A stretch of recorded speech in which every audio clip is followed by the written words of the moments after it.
like to kick every episode off by going around the table, which is where we talk about something new, fun, and noteworthy about our weeks. Luke, why don't you tell us about how your week has to have been?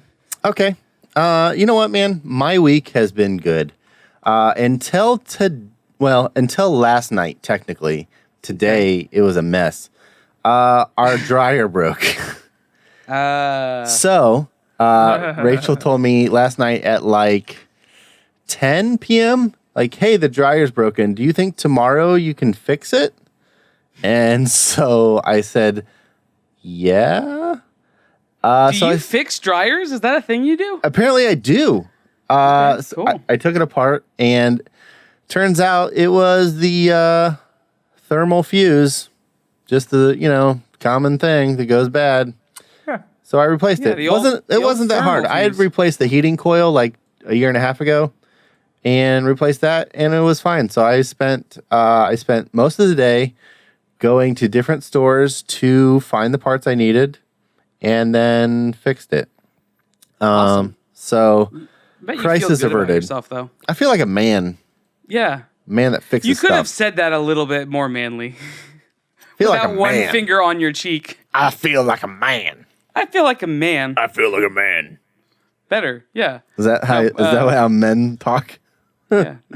Now rip out some of your back hair and twist it into a would you cigarette. say? All my Light back it, hair and then grows you- right here. That's it. Oh, I have no gross. more hair on my body. It all comes true. out my What? chin. That's true. What would you say are the qualities that define a man?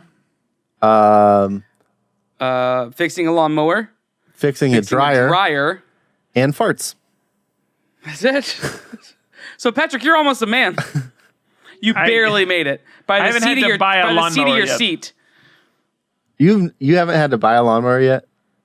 No. He's lived That's in an crazy. apartment. I mean, you're to right. be fair, You're I right. have fixed a lawnmower, but does it count if does it have to be It's not yours yours. personally? If it's not yours, it doesn't count. Okay, fair. Okay, so I have fixed You're a dryer almost a that's mine. man. I know. Oh, I can't wait. Farts is what got you there, though. Yeah. Yep. Once again, farts saved the day for you. For you If specifically. only there was a scenario where that were true. Do you want to know all a right. fun fact about farting, though? Oh, It happens when you dance. It's true. Normal. That joke was for a Andrew. normal amount is considered about 20 a day. no, Nope. That's Yeah. too much. no. That's gross. You shouldn't be worried about a health problem if you're like up to 20 a day. If you start going beyond that, you should start asking some questions. No, what I'm saying is, like, if only 20 is what's normal, I need to check with some things. you think that you're at more than 20 consistently? I have had more than 20 since the start of this episode. I don't think that's real. Get a pedometer and clock it during the day. A pedometer? Where would I mount that pedometer for it to track that appropriately?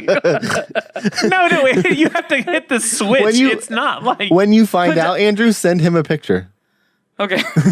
is it? Oh, the counter thing. Yeah, so a that pedometer called? tracks automatically. You're talking about like a clicker, like a counter. You don't think that before this new digital technology that there were manual pedometers? Ga, ga, ga, ga, ga. Like 180 BPM, like clicking. Maybe. Yeah, maybe. Okay. Like speedwalkers are they have like one in each hand and they're just alternating and then they add it together like after they get around the mall. But on the note of 20, I wonder if Thanks for bringing us back. Yeah. the noises reminded me. Like, I wonder if like length, density, if those things should also be considered as I opposed don't to think only. you should measure length and density. If there's enough substance to your farts for you to be able to measure length and density, I don't think that's a fart. You just crapped your pants. I think Luke's onto something. I had a meant solid fart. Length like time and density like force. I just feel like those things should factor in, not just quantity. Yeah. So if it's just like air poofs, just like real light, that doesn't count. The way Yeah, that you say poof makes me laugh Poofs? so hard. Poofs? Poof and the poofs. Poofs? Little poofs? Yeah, I'm just saying that if you have 20 15-second long farts, I would argue that is not as healthy as 20 poofs. I think 15-second long farts, you're dying. Hold on. Wait. Hold on. 20? Stop.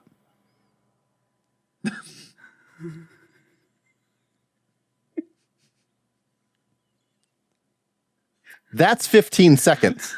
So if you had Okay, 20, I've never done that. If you had 20 of those, You're dead. You realize that's dead. 5 minutes of farting That's your in a day. soul escaping your body. You're dead. Your soul. This is absolute substance that we've started this podcast Well, off if with. it's substance, remember there's a problem. Yeah. There's substance. That's not farting. That's not farting. That's words to live by. If there's substance, it's not a fart. Yeah. Okay, so my Find week. your nearest exit. All right, so I'm gonna. It did.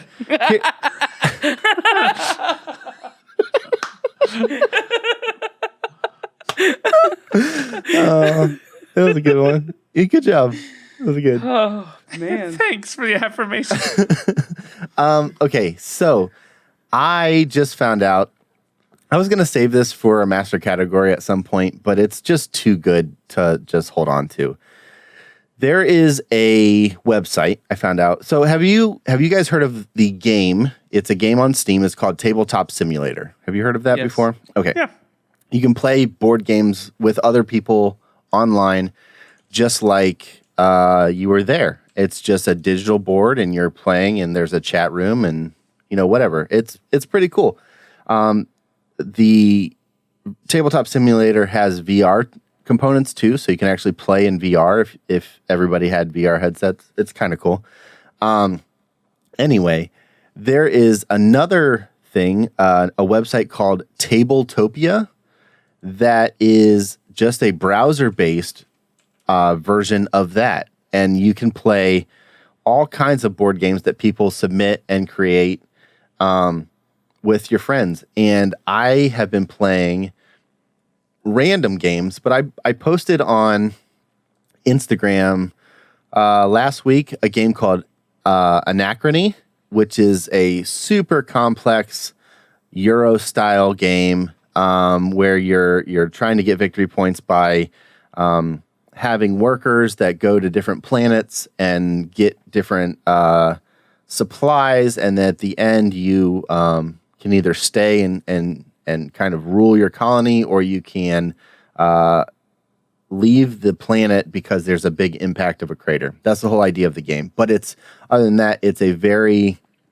complex, heavy Euro-style game of worker placement and resource management. It is awesome. It's one of the best games I've ever played, and it's so good that I constantly want to replay it, and I'm thinking about it, and I'm looking up strategy for it. It's amazing. You can play it on Tabletop Simulator. So I played it last night with some friends, and the game is not fast. It takes about 3.5 hours. But Tabletop Simulator is awesome because it's the same group of guys that I play with weekly, but we were able to do it from our houses. We could just log in, play the game. We were on Discord chatting, and it was really, really awesome. And they have Scythe. Is it free? It's free. Now there's a premium account. You can some of the games, like for Anachrony, for instance, the player boards have two sides, and you can change up some of the components of what you need to get and what kind of powers your colony has. If you have the free account, you can only play one side, but if you have the premium, you can play both sides. And other games have other restrictions as far as expansions or things like that you can only play if you have the premium account. I don't know what it costs. I want to say it's like $50 for the year, maybe. But the way that the game feels, it feels like you're sitting there, especially when you're on Discord or Skype or, a peer or whatever, talking with your friends. It feels like you're playing games together. It's really immersive. You can move the angle of your camera around to be looking flatter at the board or top view. You can set different camera angles to hotkeys, so you can like switch between. You can look at other people's point of view and all kinds of stuff. It's it's amazing. It's really, really awesome. And it's free. You don't have to pay for it. If you pay for it, you get access to some extra stuff. But it's so good.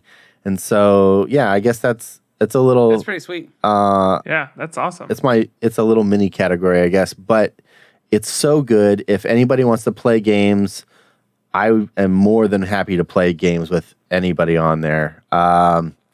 Just let me know. Yeah, we could just do it. We could do like an M of One game night. Yeah, absolutely. And we all just log in and play. That'd be fun. Yeah. Yeah, premium, I guess it depends because they have bronze, silver, and gold level pricing. Okay. The bronze is the free. Yeah. The silver is $5 a month, and the gold is $10 a month. But if it's billed yearly, and I think you get a discount off the 10 a month. Cool. If Awesome. you do a yearly. So yeah, it's more expensive than I thought, but it's worth it if you like playing a lot of games and don't have friends around you to play with. You can play online, and it really is pretty immersive. It doesn't feel like you're... They have Dinosaur Island on here. That's the first one. So the Kickstarter is yes. is the second, or the re-release. But yeah, there's a ton of really popular games on there. But yeah, that's it. Most of the week I've been playing board games and getting ready for D&D on Saturday. So I'm getting ready to maybe kill my whole party. So we'll find out. That's good. Andrew, how about your week? Great. All right, so no new things. Well, there have been some new things that I've purchased and stuff along the way, but I'm going to actually tell two quick stories. One that maybe is a little bit more pertinent to the podcast, and the other one's just a little bit more fun. I was looking through my shelf, and I found this old comic book that I drew when I was in 6th grade. So this is December of 1996. Nice. And I know that because I did a barcode down here and the date, and I even gave it like its own like ISBN number. Nice. And everything. But I'm going to show you a quick. So the Adventures of Jike and Mike versus Ice Scream. That's the thing. So I can't really see what I'm showing you guys, but I'm not going to read the whole thing. But I inked and colored some of it. Some of it I only have pencils. It looks good.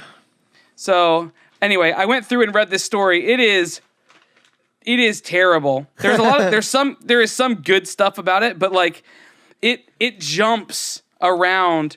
It like from one frame to the next frame. There's a lot of assumption happening. Like I knew what was happening, but I never drew it or wrote it down. So anyway, I took this out and I was looking at it, and EJ said you should redraw those characters now. Yeah. Just to see. So I did an update. So here's Mike and Jike, these two guys right here in the Mike red and Jike? and blue. Jike and Mike, yeah. Jike is the guy in the red. Mike is the guy in the blue. Okay. Okay. Oh, here's a better. Here they are, getting their lightning power. Yes. That's them right there. So that's my drawing from 1996. Here Is was that my really you and Justin? Huh? Is that really just you and Justin? No, Okay. but I could see how that could be like that. But here's my update. I started inking it already, but here's my. Nice. Hey. So They don't look as happy. what? They don't look as happy. They're not happy here either. That was one thing I noticed. Like I went back and I'm like, oh wait a minute, they're pissed off in every image. They always I look mad. guess. It's got like a certain like Earthworm Jim look to it. Yeah. Earthworm Jim. I was big into Earthworm Jim. It makes total sense that was big. But yeah, when I'm done inking and coloring it, which will be tonight, the night of the recording, I will I'll post a picture side by side. But I also His gave it. pants kind of look like a condom pulled up around his waist. That's fair because that's that a what it looks superpower? like. Look, yeah, it's super condom pants power. Yep. Wait, so what are their Yeah. powers? Lightning? Yeah, they shoot lightning from somewhere. Their butts. I actually don't know where they shoot lightning from. Well, you do. It's your So story. lightning comes from your eyes. Yeah, from their hands. Here you go. He's shooting. Where is it? How can I get you guys to see it? Oh, He's yeah. shooting lightning out of his hand at I Scream. There's I lots Scream. of bulging eyes. Yeah. Heavily inspired by Are you going to Warner rewrite Brothers. that story? Are you going to write this? I think you should write it as a comic again. So that was the thing, is maybe I should go back and actually do the first Yes. issue of this. I love think it. that would be a lot of fun. That would take some time, but yeah, I think it'd be a lot of fun. And actually ink it and color it and do something with it. I love it. But so that was fun. Cooper also drew Mike and Jike, and let me see if I can show you. I took a picture of it. Here is his version of it. Oh, of course, it rotated. Yeah, but Stop. still, no. You can see the resemblance. Cooper's going to be super talented. Yeah. Did I show you the Mickey Mouse, the Quickie Mickey that he did? Yeah. You showed it to us last Stupid. week. So I'm trying to show the main camera real quick. There's Mike and Jike. I can't get it to, there's an angle that you can see it on the camera, but yeah. So there they are. That's great. It was just a lot of fun, kind of a blast from the past. All right, here's the other story. Has nothing to do with art and design. We recently purchased our house. So we bought it at the end of last year, very, very end of last year. And that means we're now responsible for and to everything. Well, our air condition the other day stopped cooling appropriately. Didn't you have a problem with that before? Yeah, we've had several. Well, this is a new unit. But Okay. The old unit, like, we had several issues with it. So we have a new unit. And what we found was we were hearing like water dripping inside of the wall. And that's disconcerting. Yeah. Right? Yeah, no kidding. We weren't seeing anything. We weren't seeing any spots or anything. But I don't know if you guys know how air conditions work, but there's like a condenser. Yep. And then when it gets too cold, like, water comes through that because it has to, that's just how it works in refrigeration. There has to be drainage. So there's a main drain that drains somewhere and out. Yeah. And then there's an auxiliary drain if this drain gets clogged or it gets overloaded, and then that goes out a different way. Yeah. Then there is a tertiary fail-safe catch-all type thing. Yep. So that water doesn't actually go into the wall or anything. Well, if that fills up, there's a fourth level of security, which is called the flow. Is it flow? Float. The float stop, or the float switch. And that's if it's at the top of that pan, and if water hits that means that pan is too full, and it turns off the fan so that it doesn't overflow and Yeah, and the pour idea is that out. stuff eventually evaporates. So those third and fourth evaporates layer. or it drains away. Right. Yep. So what happened? He got here. He took the panel off. We looked. That pan, that drip pan, was full to the top, like full of water. So that meant not only was the main drain clogged, but the auxiliary drain was also clogged. And so what we did was he took this air condenser with like this rubber tube, put it down inside there, and to clear the auxiliary first, he put this rubber thing down in there with like a ballooning tube on it, and with 250 psi, kind of hit it like for 2 seconds, and you heard it go boom, and just all of a sudden all the water started draining out. Yeah. And like, okay, cool, that was cool. So he went over to do it onto the main one. Now, I'm giving a lot of detail just to paint the picture for you. Sure. When we were renting the house, they never told us which one was the main and which one was the auxiliary. They told us to be pouring like the vinegar or the bleach or whatever to clear out the auxiliary one. Yeah. So we didn't even know you could get into this other one. That's the one you should have been pouring the stuff that eats away like the algae and the water and stuff that's in there. So it had been over 2 years since anyone had ever cleared that out. So it was clogged, like clogged. Yeah. We couldn't even get like the rubber thing down there without breaking up some of the stuff that was inside of there. Nice. And it's just algae. It's just, you know, it's just that. It's not like dirt or like feces or anything. That's not like it's not sewage. It's just algae build up. And so he gets it down just enough, and he says, he runs it 250 psi. Boom. Okay, we hear it. Let's go see where that's draining out. We went outside, couldn't find anywhere where it was draining out. And he's like, that's weird. He said, do you have a bathroom below that's right below the air condition unit. He said, because sometimes it runs through the main drain that's connected to a bathroom. And I'm like, yeah. He's like, oh no. So we went back inside. Oh no. And sure enough, in the bathroom, in the sink was just a bunch of this algae buildup in the sink, but it was all contained in the sink. And he's like, oh, okay. Good. He said, I've done it before and not known, and it shoots everywhere and it's horrible. I'm like, well, I'm glad that didn't happen. Yeah. He said, okay, let me go run water, and you should be able to hear water coming through the drain. Just stay here. I said, okay.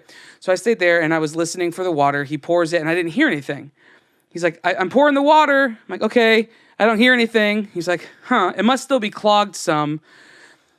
Pull the stopper and hold the stopper just in case something were to come up out of there. I wouldn't want to get anywhere and make a mess. Okay, so I pull the stopper and I'm holding the stopper. I hear, thump, and 250 psi took the thing and went like this. Yeah. It just pushed it and it sprinklered out.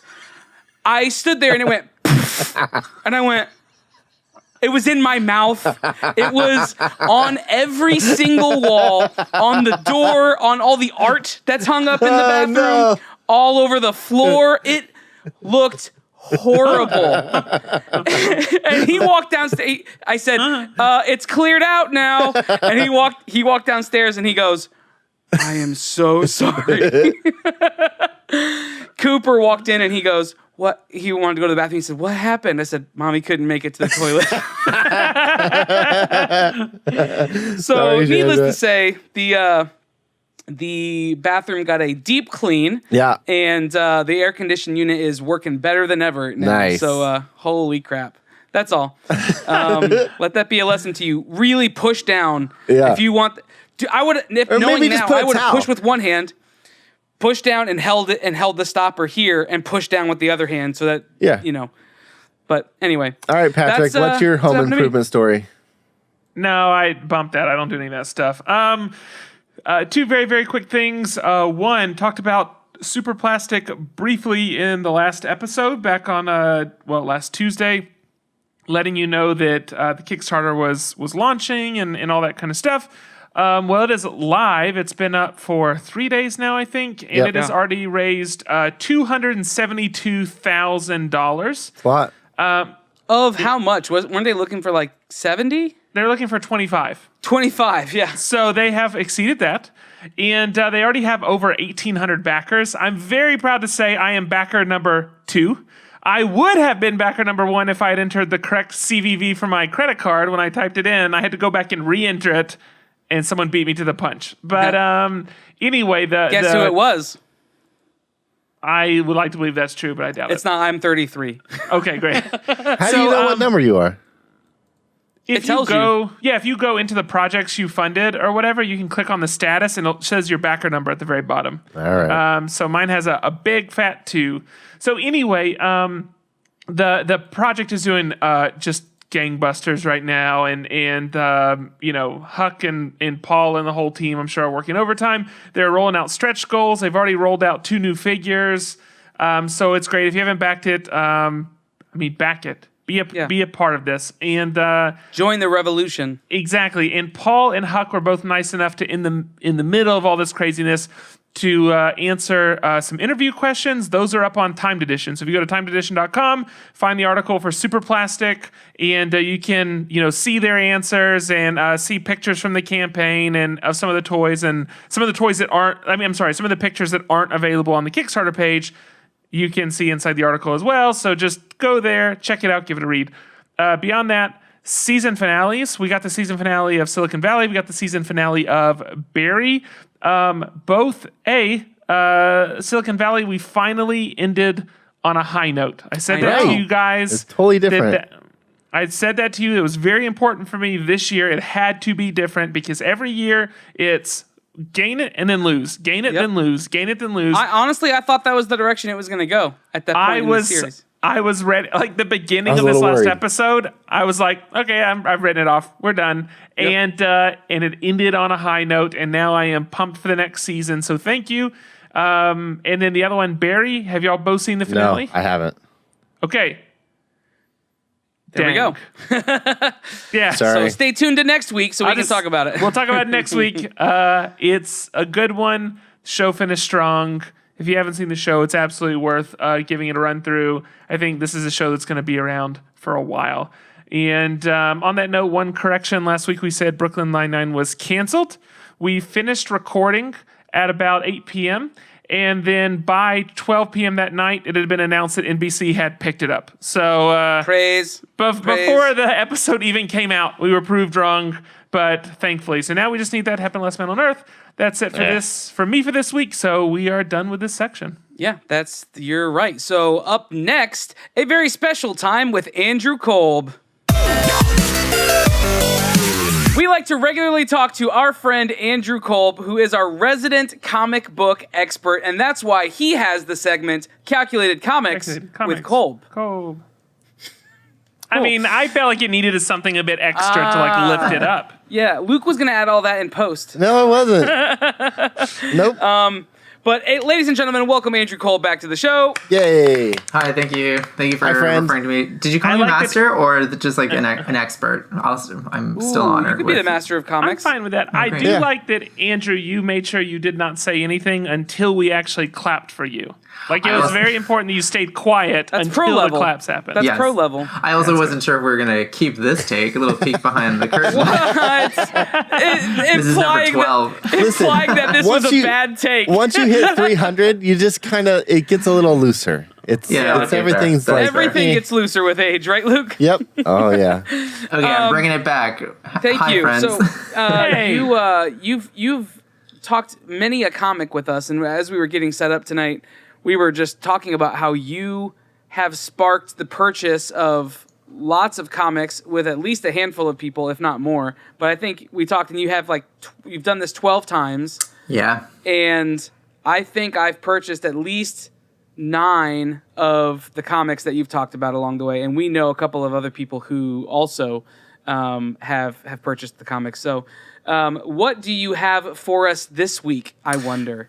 I mean, the rubric can only tell. So to get us going, what I will need is a number, 2. either 1, 2, or 3 from each of you. 2. 2, okay. 2.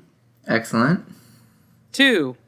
Okay. I wonder if I don't think we've ever done this one before. I know we're always looking for new numbers. Yeah. New numbers. That's what we've got tonight. Oh, great. Okay, so on my rubric, 222 is One-Punch Man, which is actually also an anime on Netflix. But I've read the first 2 volumes, so it's like a manga or manga, depending on how you want to read it. So it reads from right to left from an artist out of Japan. He goes by the name or the moniker of One. The basic premise of it is it's this kind of like dweeby guy who gets picked on and through like a regiment of training ends up becoming so powerful that he can defeat any enemy or any villain with one punch. So it's kind of like I wouldn't say it's like it's not a satire. It's more of like a parody of like Dragon Ball or any of those kind of classic like must train to get stronger and there's always like a stronger enemy to fight trope, but through the kind of perspective of where does it end or what's it all for. So there's like a lot of it's a funny comic, but it's still very much like action oriented. There's a lot of solid fighting, but it's usually undercut with, the main character defeating his villain after a monologue with just one punch. I love it. I've seen this guy. I've seen this character all over the place. I mean, obviously, when you are into comics or you're into that illustration world, right? You see various characters over and over and over again, and I never knew what it was until now. Like as soon as I typed it in, I'm like, oh yeah, I know exactly who that is.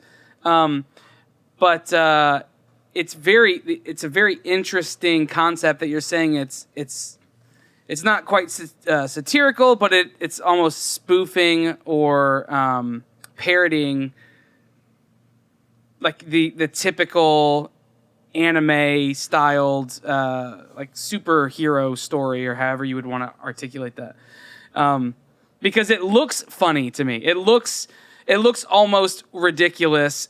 And in my mind, I thought that was just me being closed-minded to Japanese animation because I saw it. I'm like, that looks really weird. Yeah, so there's definitely like the tongue-in-cheek kind of layer on top of everything in the story, but it's still very much like out of love. Like it's not like Watchmen where it's trying to deconstruct superheroes in like not necessarily like a critical way, but like it's just saying this is something that we all kind of embrace. Like there's always going to be a villain who's stronger, who shows up, and then all you have to do is a fighting montage, and then you become strong enough. Like it's kind of something that in comics we accept, but like, should we, or what happens if we kind of really shine a spotlight on it? So I think that's the tone of this book. Like it's comedy. It's action comedy at its best. If I didn't know anything about this comic, which I know very little, but I know more after just these last couple moments.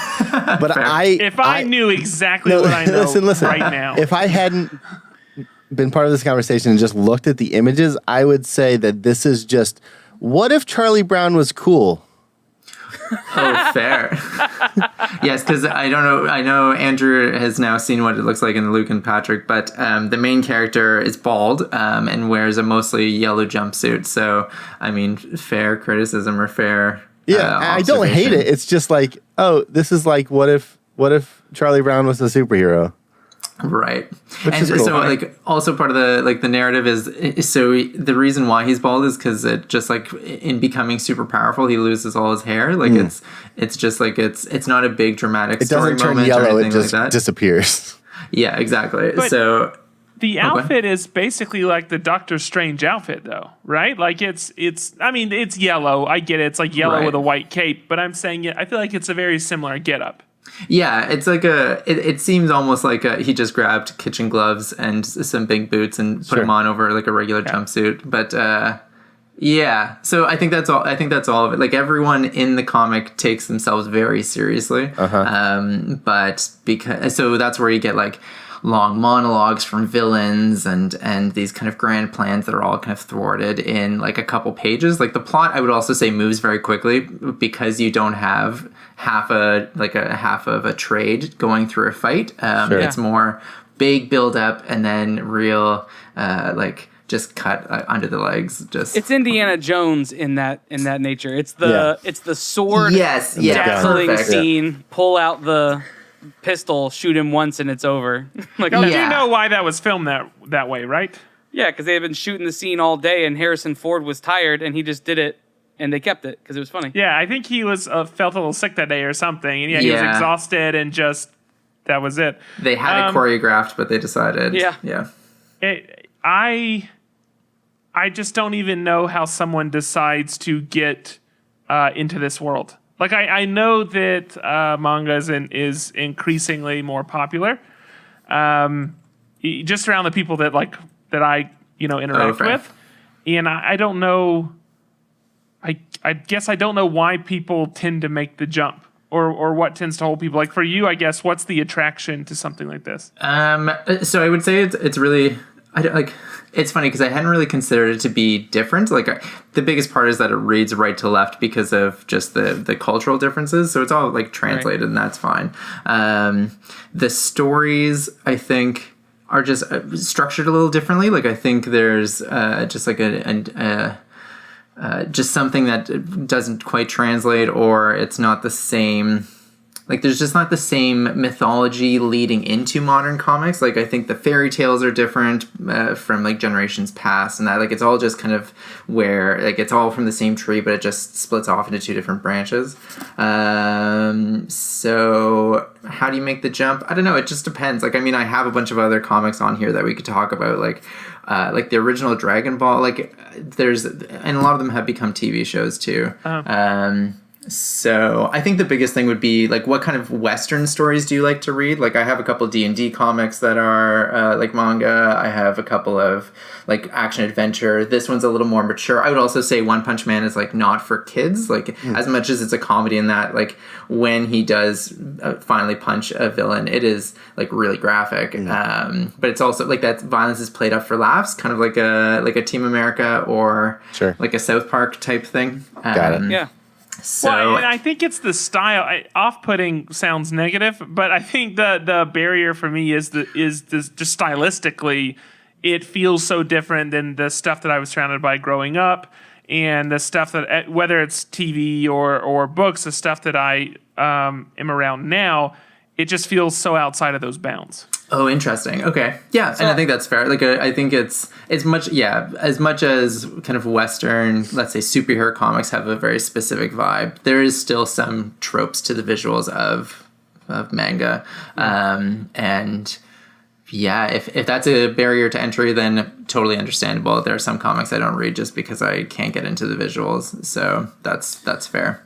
Well, and I can't read manga because I'm not ambidextrous. So I just can't go right to left. I'm like Zoolander in that way. Okay, so I do have a question. I've been reading a lot more comics lately, but I have one that I just read, and I wanted to know what your thoughts were if you've read it. Have you read the Batman White Knight arc? No, I was gifted the first couple issues for Christmas, and I've been waiting until it finished, which I think it just did, right? It just did 2 weeks ago, yeah. So I need to pick up those last couple of issues, and then I'm going to read it. Not necessarily all in one go, but I didn't want to wait. So I haven't yet. Have you been, or are you caught up? I read it. Yeah, so my friend EJ, big Batman fan, and he finished it, and I asked if I could borrow it, and I read through all of them in a night, and it's cool. So I'm looking forward to hearing your thoughts on it afterwards. Yeah, I won't definitely put it on here. No, that's great.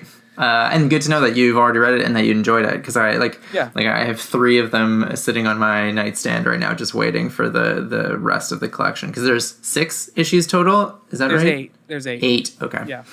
Gotcha. It's cool. So It's an interesting more story. to pick up than I thought. Well, yeah. Tell everybody where they can find you, if you have any cool stuff coming up, all that jazz. Sure. So I'm Kolb is Neat on all social platforms. Feel free to message me. I occasionally on Instagram will use my stories to talk about comics I'm reading. And I've just recently started saving them. So not that they're necessarily the same as what we talk about here. So that way you still have to listen to the podcast to get these reviews. But, if you're looking for other comic stuff, then you can find me on there too, as well as my art. And I have books on for sale. I have a card game. I don't know. Just type my name into Amazon and see what you find. You do have a card game. It's a lot of fun. Yeah. It is fun. All right. Well, then I think we will call this one done for this month. But look for more of this on the podcast, but also on Timed Edition, where we are now contributing to that. And Kolb is also contributing to Timed Edition. So join us over there and find all sorts of other cool stuff if you like the stuff we've been talking about thus far. Otherwise, thanks for hanging out with us, man, and we'll see you again soon. Thanks for having me, guys. Talk to you later. Man. Bye. The Master Categories portion every week is when we get to talk about the tokens we drew the week before, which give us our categories. We pick our topics based on those categories. Luke, why don't you talk to us? All right. I am going to talk. Okay. I found a show. It's not new. No, listen. I think it's super funny, but I recognize that it's like a niche comedy that maybe not everybody's into. I think Patrick's going to love it. And Patrick might already know what it is. Why do you say that with an edge to your voice? Listen, I do want to be clear. I was just laughing at you as a person and not at your choice of show. Okay, Just listen. need you to understand that. I'm talking about the show Toast of London. It's on Netflix now.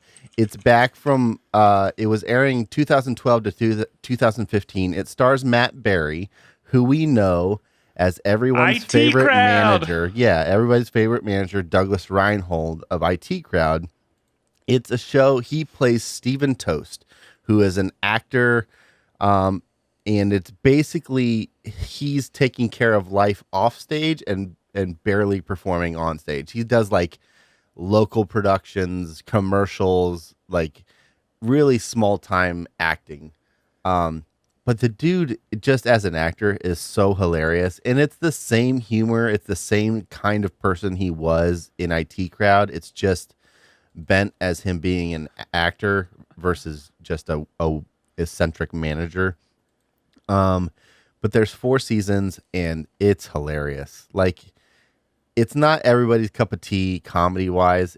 It gets a little just silly, but man, I love it. It's it's on Netflix now. You can watch it. He you know him from IT Crowd and Mighty Boosh. He's been on other things. He's been the voice of Mighty Boosh that's old Greg, right? Yeah. Yep. Same. But he's done voices for SpongeBob. He was in Portlandia. If you ever watched Portlandia, he played a character called Squiggle Man on an episode. I mean, you know who this guy is once you've seen him. He's captivating. I mean, I haven't seen the show yet. And by haven't seen it yet, I didn't even know that it existed. Right. And literally only from seeing the like marketing pieces that have him in it, it's completely enough to sell me on the idea of the show. See, I told you you'd love it. Yeah, because again, so we didn't get him until. Did we get him in the first season or was it until the second season? Second season. So he didn't show up until I didn't know if it was like halfway through or whatever. So we didn't get him until the second season. The manager jumped out the window. Well, he just like walked out the window, just like took a step out. And I remember, I think the first episode we see him, he's going through his desk because it isn't his desk because he just took over the office, and he pulls open a drawer and there's a gun in the top drawer, and he just goes, "Oh, a gun! I wonder if it's loaded." And just starts like pulling the trigger like into his mouth. It is completely ridiculous. Yeah. And I guess when I saw the IT Crowd from a comedy standpoint, it just hit me in a really different way than anything else had. Yeah. And I was just super enthralled with that show. He made the show. Like if you go back to watch it, it's not that the first season's bad, and certainly Richard Ayoade is a lot of fun to watch. Sure. His first name's Richard, right? Oh, well, I don't know, but his last name is definitely Coyote. No, it's Ayoade for sure. But now I'm like, I said it. Yeah, Richard Ayoade. Oh, good. Whew. And Richard Ayoade's a blast, and Chris O'Dowd is certainly funny. Yeah. I mean, frankly, the whole cast is good. He just brought that entire show to another level. Yeah. Whenever he was on screen, it was just shining. So and now this is his whole show. I mean, it's just him. And done. I mean, there's other people that you've recognized from other things, but I mean, he's just silly and zany, and it's really funny. So if you like that kind of style of humor, it's on Netflix. Enjoy it. If you hate it, if you watch it and hate it, tell me. I want to know. So just MO1 podcast/family. Just tell me. Tell me if I'm wrong. But I think it's hilarious. Okay. That's Who you it. throwing it to? I want to throw it to Patrick. Great. So I have art and design this week, and it's something that's been on my mind a lot. And it's something that keeps coming up in conversations that I'm having outside of work, outside of the show, is design conferences, creative conferences. And there's this feeling that for the people that are kind of in the circuit, because it seems like there's a pretty hefty percent of people that kind of run this circuit, these spheres of conferences that you go to. It's the same thing with the speakers as well. I mean, if I was to pick, 10 conferences this next year to go to, I'm pretty sure Aaron Draplin would be speaking at 8 of them. And I'm not saying that's a bad thing. Sure. But I'm saying that that's a reality of the crowd, and so that's one piece of it. And the second piece of it, I've been thinking a lot about the idea of creating community. So I'm in the process of transitioning from Chattanooga to San Antonio, but Chattanooga specifically, when it comes to community, I've seen a couple of events go through this city that haven't done very well necessarily. I mean, and by not done very well, a couple that have flopped completely. And the thing is, Chattanooga is actually a pretty bustling city when it comes to people in our sphere. But I've seen some festivals like I think 10 Gig is an example. Nobody here is going to be familiar with it, and that's fine. You go look it up. And that's actually more in like competitive gaming. But the point is, you have DreamHack in Atlanta that'll sell out tens of thousands of seats, and we're 2 hours removed from that, and we have like a huge marketing firm behind it and all that kind of stuff, and 15 people show up. And it's just, and I've been asking myself the question a lot, like, why is that? Why does it seem like community is stifled here, or anywhere for that matter. And then also when it comes to these conferences, these conventions, these events, why does it feel like it is a core group, and where is everyone else? Because the design community, the development community, is so much larger than what is represented at many of these events.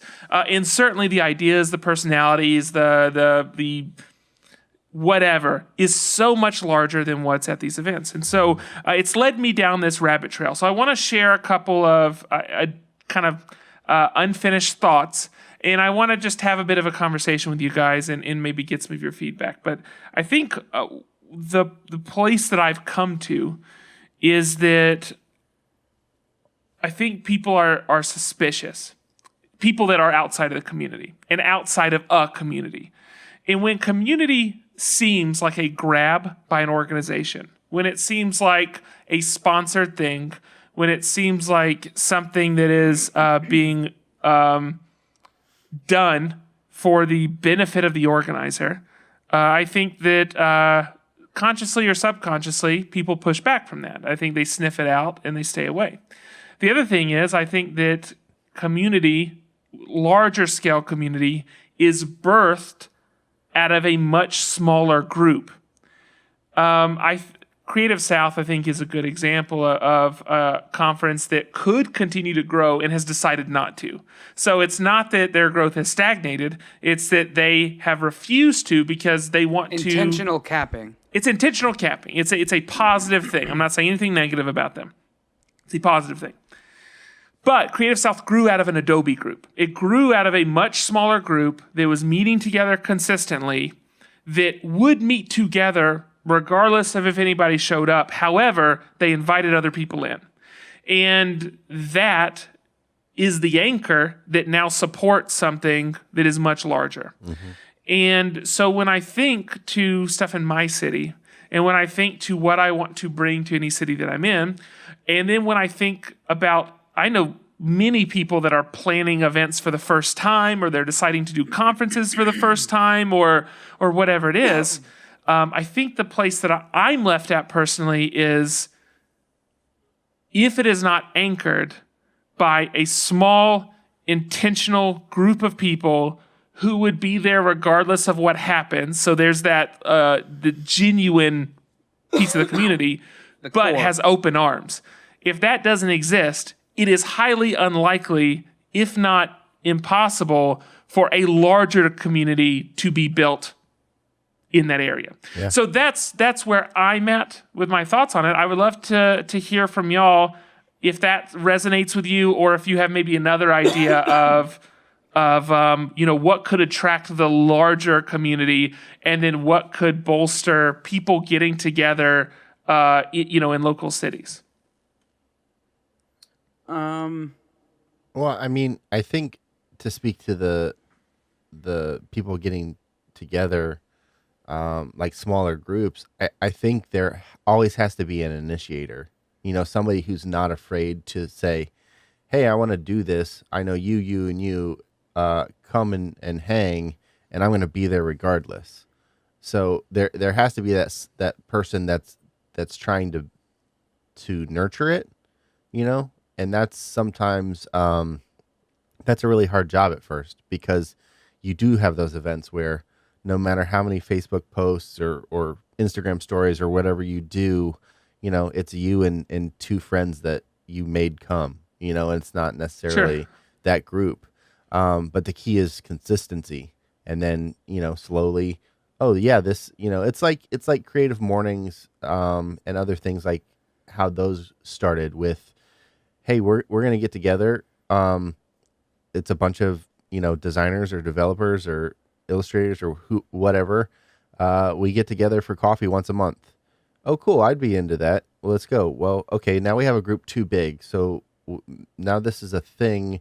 Now we have to have a venue. And now maybe we should add a speaker rather than just to get together and talk shop. And that's instead of just round table. Yeah. And that's just how that stuff grows. As far as growing the larger crowd, I think it really comes down to authenticity, because, I mean, you spoke to the suspicion of it, whether it's a a grab for, if I have community, I'll have buy-in, and then I'll have other people telling. I have built-in marketing if there's community, and then that those people that come to want to be part of community, they spend money, and that's where it feels weird if it's not authentic. But if it's grown the right way, and the people trying to nurture that and foster that are really doing what they say they want to do, or acting how they are pushing the community to act, I think that just grows because the right people are there, and they share, yeah, this is legit, yeah, this is what we've been looking for, or hey, I know you work a job and you're the only designer and nobody else knows what line weight is. These people do, and they have a Slack channel. Oh, cool. I'll hop in and talk, you know what I mean? And I think authenticity is what really drives the big groups. Yeah, I actually don't think I have anything to add to that. I think between the two of you, that's what I would say.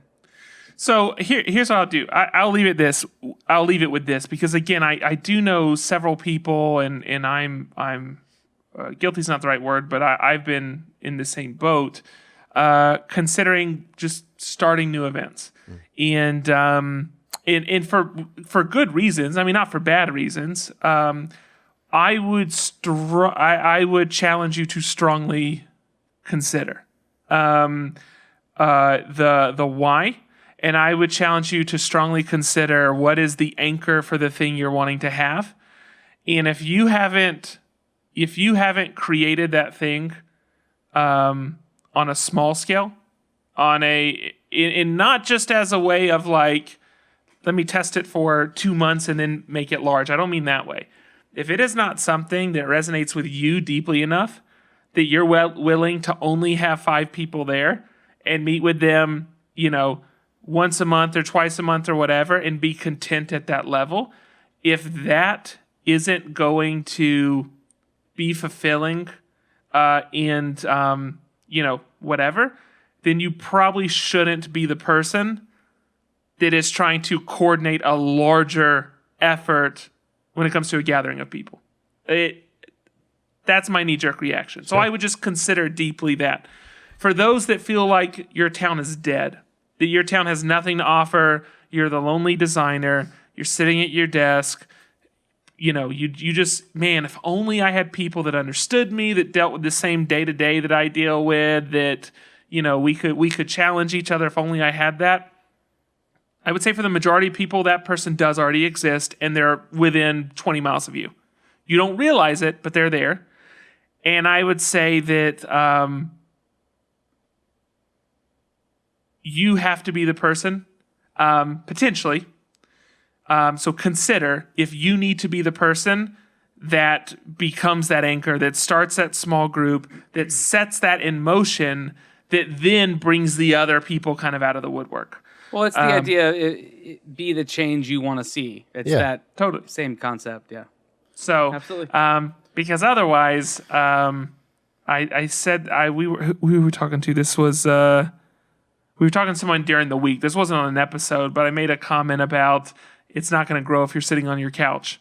Yeah. I think if you're feeling those feelings and you're sitting at your desk, it's pretty reasonable to say that those feelings aren't going to change as long as you're sitting at your desk. Yeah. So that is my challenge for everyone. And that being said, I hope that I get to go to 10 conferences this next year. So anyway, that's me. So Andrew, I'm going to close this thing out. Close it out. So I got toys and games, and That's a good one. as we've talked the past couple of weeks, like I think last week was a very heavy Kickstarter focused week. I'm going to continue that thread because honestly, I think some of the best games that are coming out right now are Kickstarter games that you can back. Sure. This one you will have plenty of time. It just released like 10 days ago. So as of record, there's 21 days. By the time you hear this, it'll be like a 2.5 weeks that you have to back this. So plenty of time. But this game is called Streets of Steel. I'm assuming you've seen it, Luke. Yeah. Okay, so Streets of Steel, it plays off of. There's been this there's been this what's the word I'm looking for? This resurgence of 8-bit things. Yeah. You see a lot of 8-bit games for Nintendo and various 8-bit games for your phone and all sorts of things. This takes the 8-bit side-scrolling traditional punch and kick button mashing game style of the late 80s, early 90s, and puts it into a board game format. So side-scrolling in the truest sense, where you place a tile, you make the board on each turn, you place a tile, and you place it to the right, elongating the track or elongating the screen, and then the one on the very far left drops off. Mm-hmm. So it's a constant scrolling of level, and if you're on the back mat when it falls off, you have fallen off the screen and you die. Mm-hmm. You lose a life. So you want to obviously be sure to make your way forward. And it's just a true button masher. You fight through a couple of different levels of bad guys, like regular bad guys, to get to a boss, and then you fight a boss at the end, and it's done. The styling is 8-bit, but they also have inside of it, you could switch out 8-bit cardboard flat figures for really, really highly detailed, well-produced plastic sculpted figures. Yeah. Which is really nice. And so they were looking for, it's by the company, what is the name of the company? It's Wild Power Games. And they've done, I think they had one other game that was kickstarted. And I'm trying to click on it and I'm not seeing it right now. Here we go. So they have created one other, what? High Heavens. Yeah, there you go. But this new game is very stylized, very cool. They just hit their first stretch goal. And that stretch goal, it has released a lower cost version of the game where it's called the purely pixels level. Mm-hmm. So for $40, which is a pretty low cost, into a game like this, for $40, you can choose to get the full base game, but it doesn't come with any of the three-dimensional sculpted figures. It's all just the cardboard. Mm-hmm. They're still die-cut, cool cardboard pixel figures, but that's all you get with that. But it's a fairly reasonable game. They have the $60 pledge, which is level 1, which is the base game with the three-dimensional characters that you can swap out. And they just released 2 with their updates and things, that there is a level 2, which is a whole new set of heroes and a whole new set of baddies that you can fight through. For $110, you can get both levels 1 and 2 with the 2-dimensional and 3-dimensional figures. And man, it seems so fun. And I can't wait to play it. It's going to be a bit. They're saying that it won't come out until February of 2019. So you're going to be waiting for almost a year to get this game. So, but it looks like a ton of fun. The art, the first thing that drew me to the game was the art style. Not because I'm particularly a fan of 8-bit. In fact, part of me feels 8-bit, the whole sub genre of nostalgia, mm-hmm. is overdone. Sure. But this is done very, very well. This is a very highly rendered version of 8-bit, and it's done by Colin Brown. He's a designer that I've been following for a long time on Instagram, and I actually didn't even put 2 and 2 together. I stumbled across this on Kickstarter because Lay Waste Games backed the game, and I follow Lay Waste Games, so I got to see this game right when it came out, and it wasn't until maybe a week afterwards that I saw Colin post a picture about it on his Instagram, and I realized that he's the artist for everything. And so it's cool when the people you follow and that you love are working on stuff that also looks fun and cool and you want to connect with. So sure. low barrier of entry in terms of dollars for a board game, especially this day and age. However, you will be waiting for the better part of a year to get your hands on this. And it's already funded. So if you want it, you'll get it. You're going to for sure get it. It's already funded. It's not the fastest funding I've ever seen. No. It took over a week for them to, I think, get funded. But it's certainly climbing. It continues. There's 700 backers right now. It will continue to add new and fun things. But I am lifting. I'm lifting my what I said last week about not buying anything on Kickstarter right now. I guess I did that twice because I bought the Janky too. But the Janky was different because it wasn't a board game. Sure. But I'm lifting that for this because this is something that I've stumbled across that I actually really, really like, and I don't want to miss out on the opportunity to own it because I think it's very cool. And of course, I want to support great games, but also I want to support the artists who are working on these games, especially if it's somebody who I follow and I love their work. So check it out on Kickstarter. You've got time. It's called Streets of Steel, the side-scrolling beat-em-up board game. It just looks like a ton of fun. So that's it for me. So I think that's it for this episode. Am I missing anything? No. I think that's it. Okay, cool. So we're going to get out of this one. You can find us on mof1podcast.com, where you can find show notes and links to everything we talked about. If you're watching this on YouTube, just check it all out below us in this video. While you're at it, like, subscribe, share, comment, rate, review, all of those things. Follow on the internet. It helps us out so much. It's a great way to support us. It doesn't cost you any money. It takes you very little time, but it's so helpful. If you want to support us financially, you can go to patreon.com/mof1podcast, where I believe we have a new patron. Is that correct, Patrick? That's right. That's Miss Alicia Cologne. I hope I'm saying that right. Why are you coming back into that like a smooth jazz radio host?